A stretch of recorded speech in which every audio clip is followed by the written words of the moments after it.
This episode was brought to you by dailypuzzles.com.au. If you're looking for unbeatable service, unbeatable shipping in Australia, go check them out. They have some great reviews. Go to dailypuzzles.com.au and use code PARITY for 10% off your entire order. Hey everyone, and welcome back to the Parity podcast. In this episode, we have a lot of cubes to talk about. We also look at the best ALK sites to learn with in isolation. We have Irish national champion, European record holder, and WCA World Championship runner-up, Ciarán Beahan, on the show. And to finish off with a true or false. Hope you guys enjoy. You're listening to the Parity podcast, brought to you by your hosts, Mitch Creighton and Jan McGinley.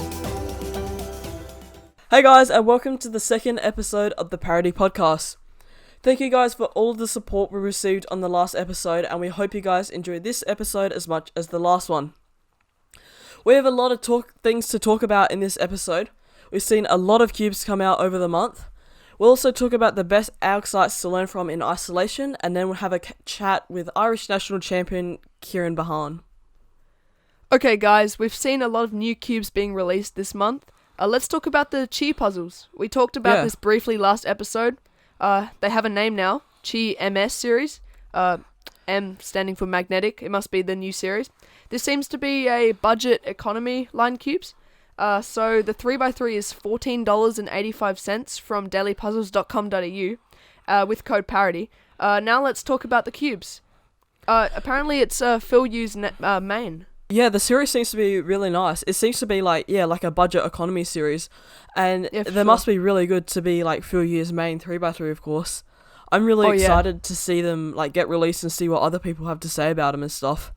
Oh yeah, for sure. I mean, it's really good that Qiyi's doing this. Like, cubes should just get cheaper and better. That's just what everyone's aiming for. So, props to Qiyi. Yeah, for sure. I reckon this will do pretty well, this whole series. It seems from the videos and reviews and stuff that I've seen of it so far, it looks like it's going to be quite a good series and is going to do really well. Yeah, for sure. I'm actually really excited about the 5x5 to see, because there aren't that many good budget 5x5s apart from the YJ and the Yushin Lil Magic 5x5. So I'd like to see how it compares to them. Yeah, for sure. That'll be really interesting to see, I think. We also have a new Megaminx out, the YJ Yuhu V2M. It hasn't been released to the public yet, so we don't really know the prices or anything, but it looks really good. It's got an interesting feature of it is that it's got extra pieces that come with it to change the top side from black to grey if you want, or reverse. And I've also noticed that the indentations on it are really different to other ones, but it looks really interesting and seems to provide a lot of grip. Yeah, this is really exciting for Megaminx people, because Megaminxes are very expensive to get a really good Megaminx. Obviously we have the GAN Megaminx and the X-Man Galaxy V2M. Yeah, they're quite expensive. But the best Megaminx, in my opinion, is the YJ MGC Megaminx, which is a bit cheaper. What's even interesting is that this is even cheaper than the YJ Megaminx, the MGC, and this is YJ themselves. So we're going to be excited to see what they come up with and how much it is. Yeah, for sure. I'm expecting it to be a budget Megaminx, part of the U series. And obviously we've seen in the recent year or so, they've started revamping to become the V2M series. So I'm really interested and excited. Oh, yeah. I'm interested and excited to see how this ends up turning out. Oh, yeah, for sure. And considering it's magnetic at the price, this will be everyone's go-to, I think. That doesn't do Megaminx. Everyone would just buy this. Yeah, for sure. Yeah, because, I mean, magnetic puzzles are quite expensive, like, if you consider stuff. And so to have a budget magnetic Megaminx, I think that'll just blow away the market for new Megaminx solvers. Oh, for sure. I'm sure we'll be getting our hands on one as well. I'll be getting my hands on one. Yeah, I'll probably end up purchasing one sooner rather than later as well. Also, the Yushin Black Chiron series. This is a new Yushin budget series. We haven't seen much about it though. No, I think with a lot of the other big cubes, or like more hyped cubes, I guess, coming out, people haven't really paid much attention to this. But they seem to be pretty nice and stuff. I'm not entirely sure, but I think this might do well, this series. Yeah, I'm not that big on Yushin cubes, apart from their big cubes, which are pretty impressive. I mean, it's pretty exciting that cube companies are still in production after what we've been experiencing. Yeah, for sure. That it's great that that's still happening. Yeah, and just good luck to them. Yeah, for sure. Alright, so some really exciting stuff just came. The YJ MGC Elite 2x2 and 4x4. So we already have the YJ MGC line that is doing really well for YJ, but the Elites with the golden M, that looks really, really sweet. These both look really nice. We're not sure about the prices yet. Do you have any predictions, Mitch? I dare say they'd probably be on the higher end of the scale. MGC Elite is sort of like YJ's flagship line and stuff. But, yeah, for sure. You know, it won't be, like, as expensive as other flagships, I don't think. Nah, YJ are not more... they're very cheap. Like, their puzzles in general are a lot well-priced compared to, let's say, GAN. Yeah, the 4x4 looks pretty nice. I have to admit, it's quite clean. I like the design and the colours, so that's going to be exciting. Yeah, for sure. I think it'll be great to see, like, how it turns out for middle-class solvers and stuff. That sort of seems like what it's aimed for, like middle to high-end solvers. I'm interested to see how it goes. Yeah. But let's talk about the 2x2. That's probably one of the biggest cubes to come out this month. The 2x2 looks really interesting. It's got a one-of-a-kind patterned edge center magnet system, which is unseen before on 2x2s. So basically, it has just the like the magnets Volt, in this. sorry. Yeah, just like the Volca. It's got magnets in the centers and the edge pieces, rather than the corner pieces. And that's how they align. Yeah, and I've seen that on Reddit as well. I've seen people been going crazy about the MGC Elite 2x2, so we're gonna see how that compares to the Volk 2M. We'll be sure to get our hands on one of them. Yeah, for sure. I can't wait for this to come out. It looks amazing. I'm definitely gonna get my hands on one of these. Alright, Mitch, what do you think's the most hyped up 3x3 on the market this month? Oh, wow, what a tough question. I'm going to go out on a limb here and say the Diane Tengyun V2 3x3. Oh yeah, definitely. This has been a really anticipated cube and looks super nice.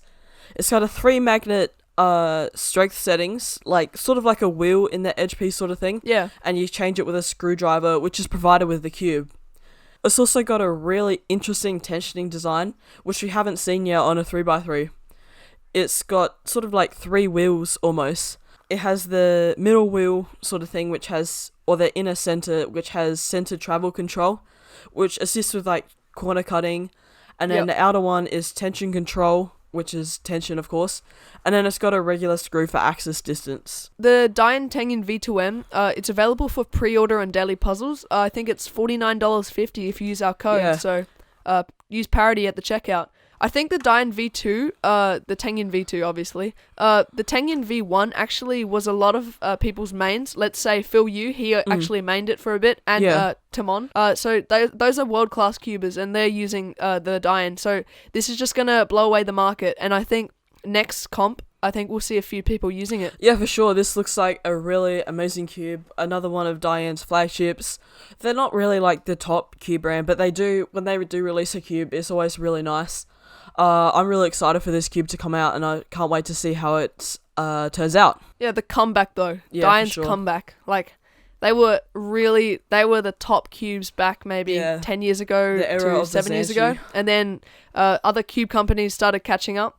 And now they come back. The comeback. It's amazing. Okay, so we got some really nice cubes this month. We're going to go take a break, and then we'll be back on the other side talking about the top 5 best ALG sites to learn new ALGs during your quarantine.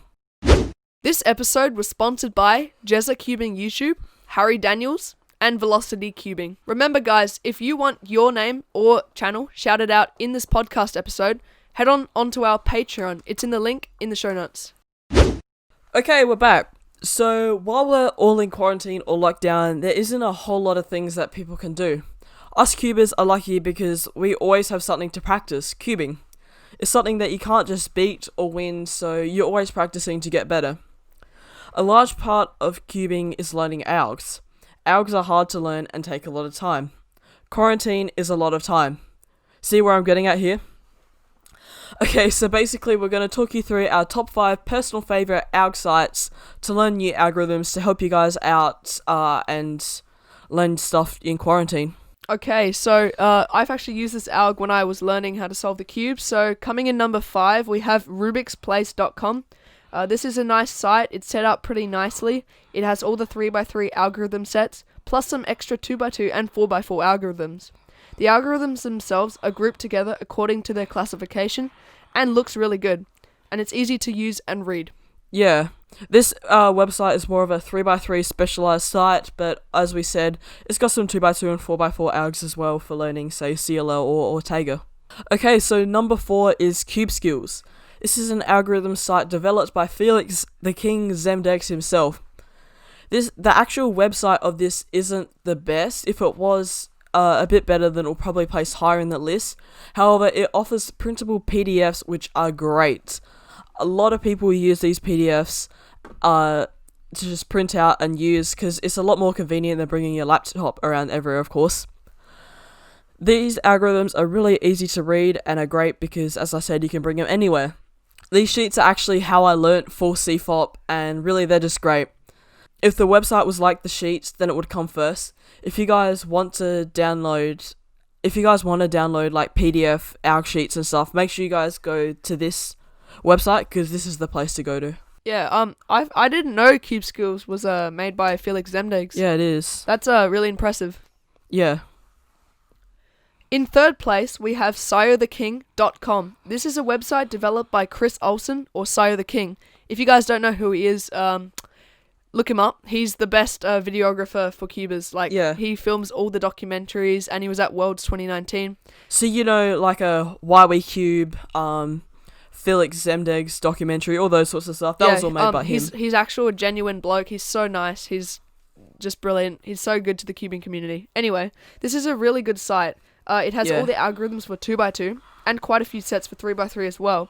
It's quite an easy site to navigate and is presented quite well. The site is great if you're looking for 2x2 algs. As you know, Chris Olsen is one of the best in the world for 2x2. It was really disappointed that he didn't make the finals in Worlds, but he got very close. Yeah, for sure. This is a great place to learn algs. It's all set out pretty nicely and stuff, and it does offer some, alg sheets, printable alg sheets as well. Alright, coming in spot number 2, we have algdb.net. This is a really popular site. It has all the 2x2 algs, most 3x3, and some advanced square 1 algorithms. It is extremely easy to see the cases and has lots of algorithm options alongside it. There are also a lot of algs, and this is a really, really good site. I really recommend it. Yeah, for sure.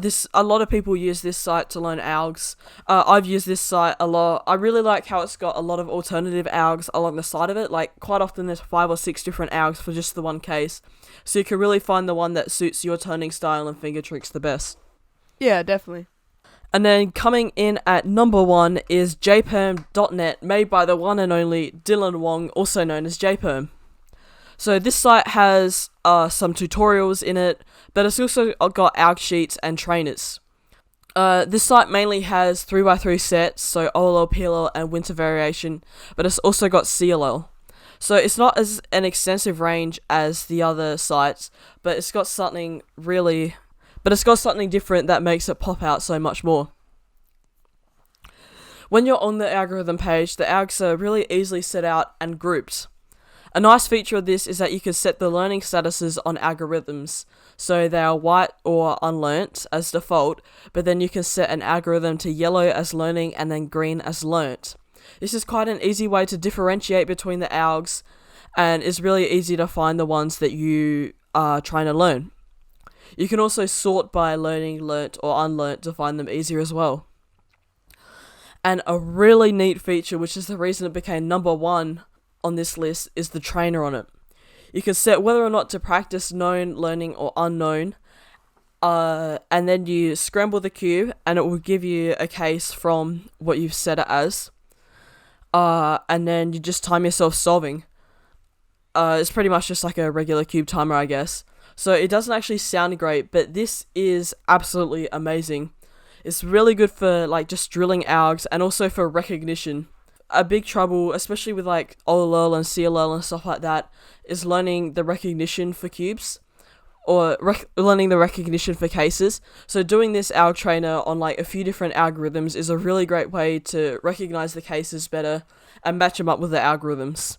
I've personally learned a lot of my knowledge from this site, and I highly recommend it. jperm, he's doing really well, so make sure you check out his site. We'll link it in the show notes. We'll link all of these sites in the show notes, actually. yeah, if you guys like the sound of one individual one, go check them out, give them some support, and tell them you came from us. Okay, we're going to take a break and be back soon with Irish champion and multiple record holders, Ciarán Beahan. Hey Jan, what's the best place to get cubes?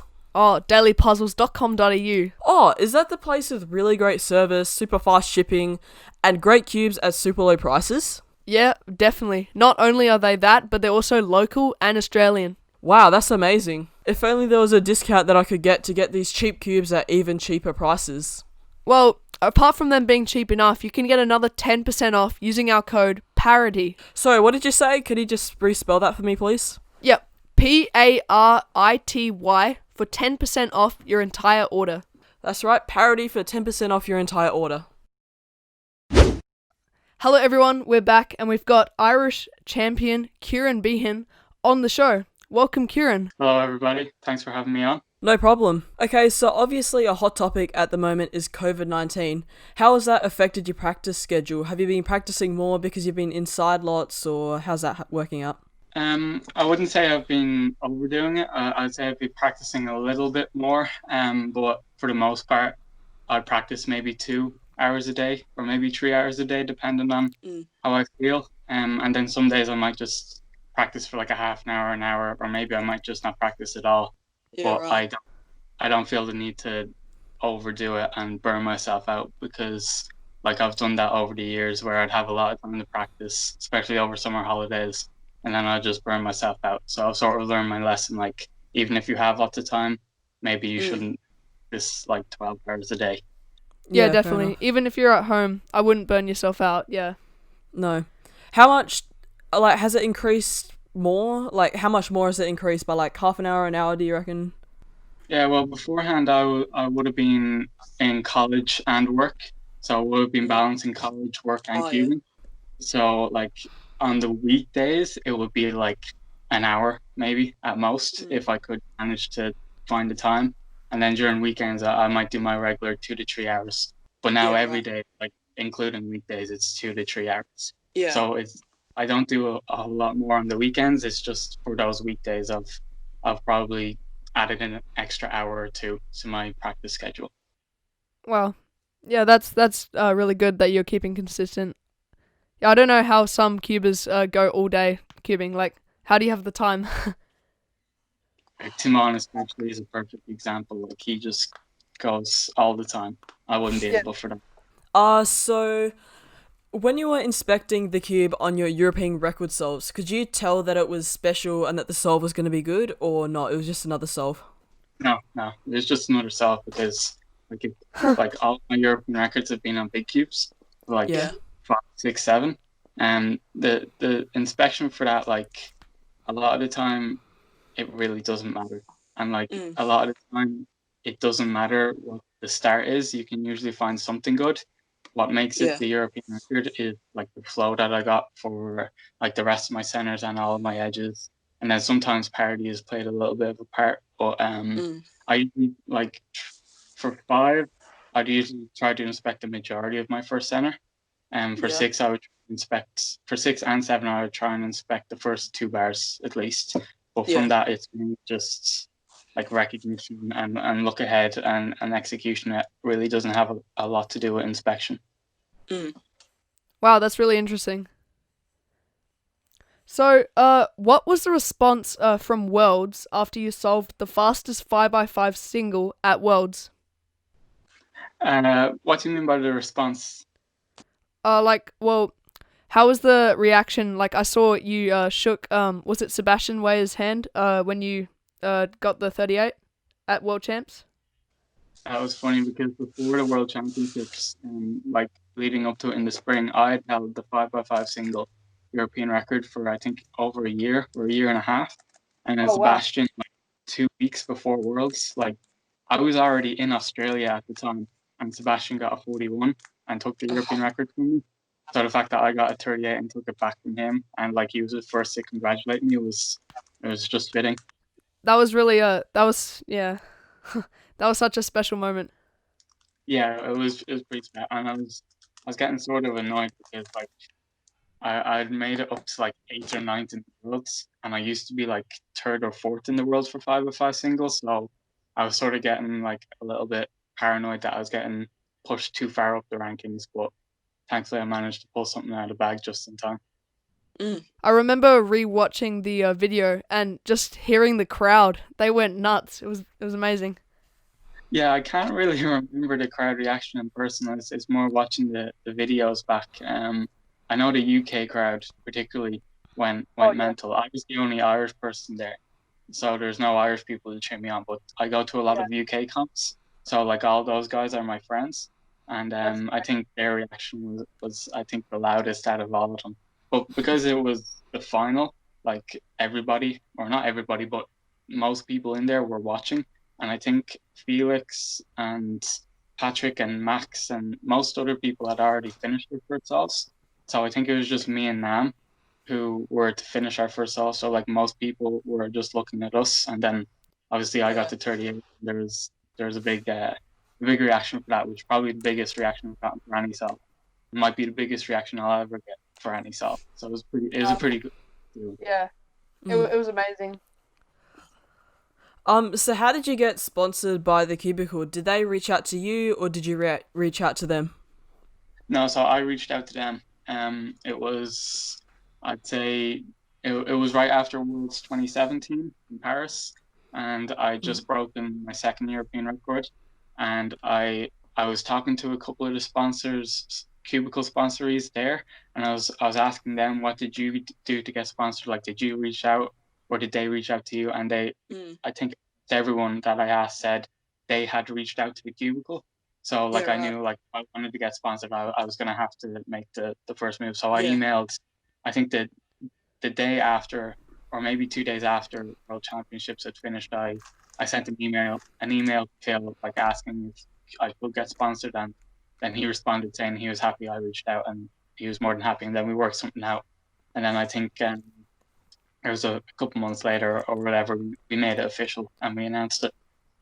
Awesome. So, like, the majority of the Cubicle sponsors, like, reach out to the Cubicle, basically. Is that how it works? Yeah, for the most part. I'd say there's a couple special people probably who the Cubicle reach out to, but yeah, I think most people who get sponsored by them have to reach out to them. Yeah. That's really interesting. Yeah, so I think I spoke to you about this when we were actually at Worlds. What is the competition like in Ireland at comps? So I know you have one every maybe 6 months, I think you told me that. So obviously you dominate in the big cubes, but what's it like for the 3x3 and stuff? How's the competition? So like how are people who are close to me, or? Yeah, like are there people that are pretty like impressive at the cube as well in Ireland? So we have a couple people who are starting to come up, and obviously in previous years I would dominate a lot of the slide events that I didn't really practice a lot, but now certain people are coming along and maining that event, and because I'm not maining it, they're practicing a lot more and they're taking the NRs from me, which is a good thing. I don't think it's good for one person to hold all of the national records. For 3x3, me and Tao battled it out. Tao Yu, if you know him, he knows a lot of methods, but we battled it out for quite a while, and then I think I sort of got an edge after a while. But for the past couple of years in most N by N events, it's been pretty much just me, and I don't think anyone's really going to come along in big cubes in Ireland soon-ish. But we do have a lot of people who are getting really fast now, like people like Richard Madden, for example. He's getting fast in a lot of events, and I'm sure I'll have some competition to worry about now in next year or so, probably. That's so good that the community's growing. That's so good. So with the 3x3, does the guys that you verse against, do they have any sponsorships? Are they sponsored, or is it just you? No, I think I can't remember if there's one or two people in Ireland who are sponsored by Cubes UK, which is obviously a UK based. I'm honestly, I think there are like maybe one or two Irish people who are sponsored by them. but I'm the only person who's sponsored by the Cubicle or like a big retailer like Big Cubicle one. or SES or Cube Yeah. Depot, for example. Yeah, I Wow, think that might change though in a couple of years when other Irish people really start to make inroads in Cuban. Yeah. yeah, that's so good. I think so because you dominate obviously in the big cubes and stuff, you'd be getting people at comps asking for your signatures and stuff. You'd be like equivalent of Felix Zemdegs in Australia because he's Australian. Yeah, like I remember we organized a small one-day comp called Don't DNF Dublin, and there's a lot of people who came to me there and asked for my sig. It's usually either at Irish competitions or like the majors, so like Worlds or Euros. They're really competitions that I get asked for the most signatures, but like I wouldn't really say I'm on the same level as Felix maybe. Yeah, I'd say he gets Yeah, asked for a lot more signatures or something than I do. But I think it's cool when people ask me for a photo. Like, yeah, sure, absolutely. Like, I'd never say no to them. yeah, that's just so good. That's so good. Cool. So, how did you start cubing, and what makes it so fun for you? Why do you keep pursuing what you have done? So I sort of taught myself how to solve a side just randomly.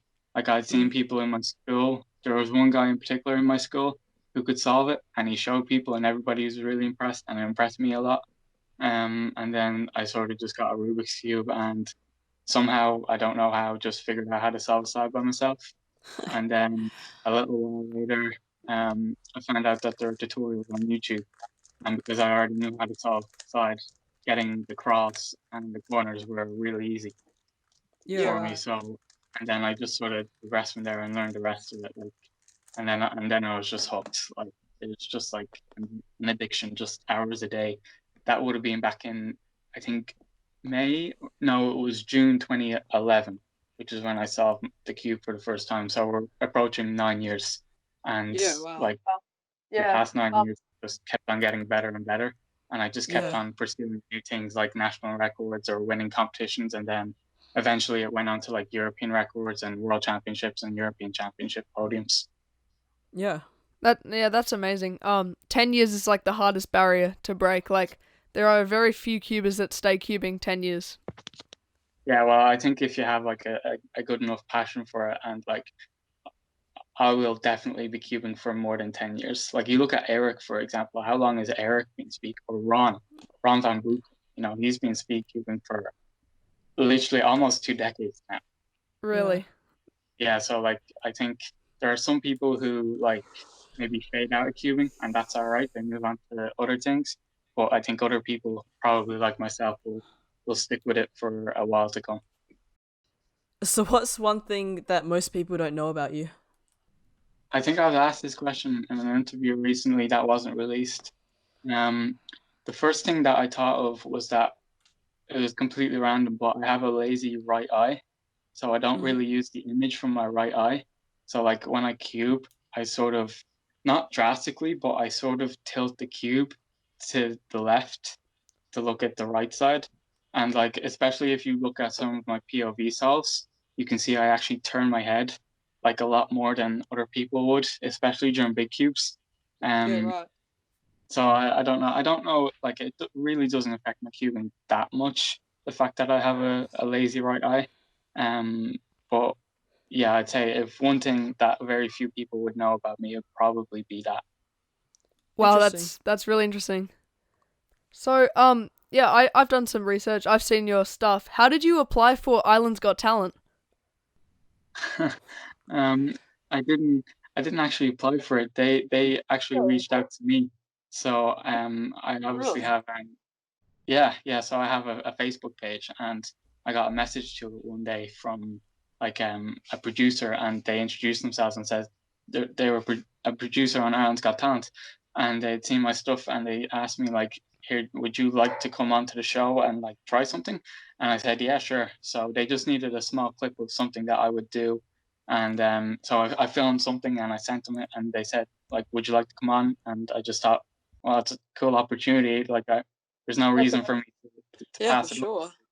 So yeah, and I went on show, and it was a really fun experience. We filmed it for the whole day, and it was it's probably not something I'd do again, but it was definitely something that I didn't regret doing. Were you nervous when you were?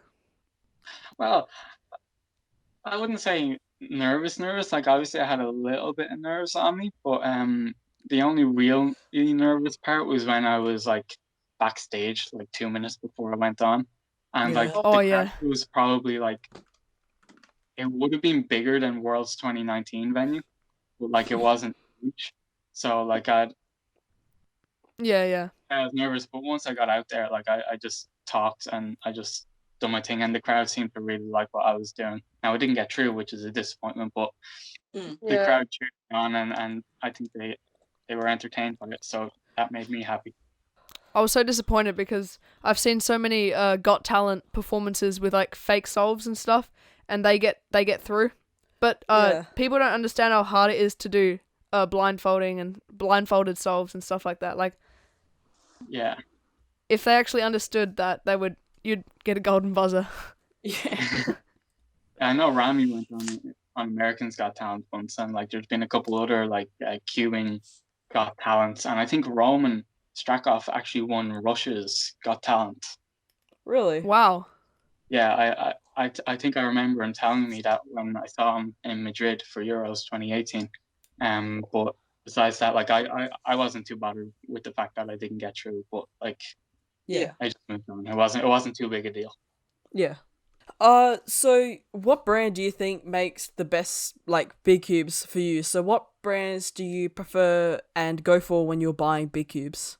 I would say I've been using Qiyi cubes quite a bit. For the past couple of years, a lot of my European records would have been on those cubes. So like I used the Wuji, and then I went on to the Spark as well, and I've been using the Shadow quite a bit, and the Wushuang and the Valk, especially for 5x5, have been two of some of my favorite cubes that I've used, especially the Valk. That's probably one of my favorite cubes I've used. And the Valk's a very nice puzzle. Yeah. I don't know about you, but I'm very excited about the YJ 7x7, the MGC. Yeah, so I was just about to go on to that actually, because recently YJ, as you know, have been starting to make some really good big cubes. So, like, I have their 4x4, 6x6, 4x4, 5x5, and 6x6, and I think I have their 3x3 as well. But they're all like really nice puzzles, and they have got the MGC 7x7 in development. So I'm really looking forward to getting that as well, because like I used the MGC for a couple comps as well, and it was a really good cube. So yeah, I would definitely say it's between Qiyi and YJ in terms of what companies that I would go to for my big cube hardware. So what is it about big cubes that you like, and why are they for you? Why do you like big cubes rather than 2x2 and 3x3? Do you say? Well, I was actually on another podcast there a couple of days ago, and I think I was asked something similar, but I didn't main big cubes from the start. 2x2 was my first main event, and that was the first event I got a national record in. And then after that, it was Megaminx, and I didn't really main big cubes. Like sometime in 2014, going into 2015.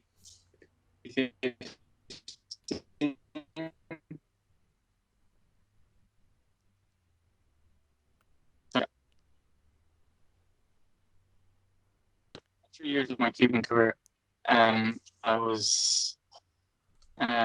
had main big cubes, and then coming into 2015, I main cubes. But I think it's because like big cubes just take so long, and you can sort of just relax during the solve. Yeah. That I sort of liked it for that. But now as I've gotten a little bit faster, I definitely can't relax. But I've just made it. This is what I'm going to stick with. And 3x3 as well, I have made, like, I would consider 3x3 my third favorite event after 5x5 and 6x6. And then it would be 3x3. I like 3x3 more than 7x7. Because 7x7, like, it's just like any mistake you make is like a big deal. But like 3x3 is really quick. Well, I've also mained that event as well. So it was 3-7. The only N by N I haven't mained in years is 2x2. Interesting. That's such a great story. Yeah, I think big cubes definitely suit you. Yeah, I think so too. Yeah. Thank you so much for coming on, Ciarán. That was such an amazing talk. Yeah, we've really enjoyed it. Okay, we're back. Thank you so much, Ciarán, for being on the show. You're such a nice guy, and we really hope to do something like that again. Okay, so now it's time for our favourite part of the show. Not really, we always like talking to the guests, but a part of the show called True or False. You all know what it is, True or False. We've decided to turn this into something. Basically, we're both going to have 3 shots, so we'll go over a period of 6 months, alternating turns to answer the questions. And by the end, whoever gets the most questions right wins something. Yeah, that's awesome. I don't know. But it'll just be a competition. So I believe last month, Jan, you got 3 out of 5. Was that correct? Yeah, I think that's correct. Yeah. We'll work it out later. But now it's my turn to see if I can do any better. Alright, good luck, Mitch. True or false? The world's first ever Rubik's Cube shop was in Budapest, and it was sold in 1975. True. That is correct. The first ever cube, originally known as the Rubik's Cube, was sold in Budapest in the toy shop in 1975. Okay, true or false? There are 300 million Rubik's Cubes sold worldwide all time. That seems like a pretty big number, but I mean, I know it is really popular, so I'm gonna say that's true. True? Oh. Sorry, Yep. Mitch. There's actually 400 million cubes sold worldwide. That makes more sense. I was half expecting you to say it was false, and then it'd be 300 million and one. Sorry, that was yeah. True or false? The Rubik's Cube was originally called the Magic Cube. False. That's actually true. The Rubik's Cube was originally called the Magic Cube, and then later rebranded as the Rubik's Cube when it went on commercial market. True or false? 5.8% of people who own a Rubik's Cube can solve the cube. True. That is correct. They did a study in 2018 showing that 1 in 20 people who own a Rubik's Cube can actually solve the cube. That's pretty amazing. To think 5% of people who own a cube can solve it. I mean, that shows the determination. True or false? Rubik's Cube stuffs up your memory. I'm gonna say. So, like, by memorizing ours, does that stuff up your memory? I'm gonna say false. That is correct. It is false. Rubik's Cube can improve your memory and the ability to memorize things. So, if you guys are learning to solve a Rubik's Cube, you're only improving your memory. Yeah, for sure. I've definitely noticed that my memory is getting better. Even just in, like, cubing in general. Not even life. Learning algs is, the more I learn, the easier it is to learn algs. Really? I have found. That's so good. Really, that's really good. That's living proof. Thank you everyone for listening. Listen next month. We hope you enjoyed it. Follow us on Instagram, Twitter, and sponsor us on Patreon if you want your name shouted out. Next episode we might have a very, very special guest on, so make sure you stay followed on the podcast. Thanks again so much, Ciarán. We really enjoyed having that chat with you, and you're such a nice person. We'll see you guys again next month with another podcast, and until then, happy cubing. This episode was brought to you by dailypuzzles.com.au. Make sure you guys go shop at Daily Puzzles for great shipping at super low prices with great service, and every single cube at the lowest price possible. If you guys want an extra 10% discount off your order, make sure you guys use code Parity for 10% off. That's right, Parity, just like the show, Parity for 10% off.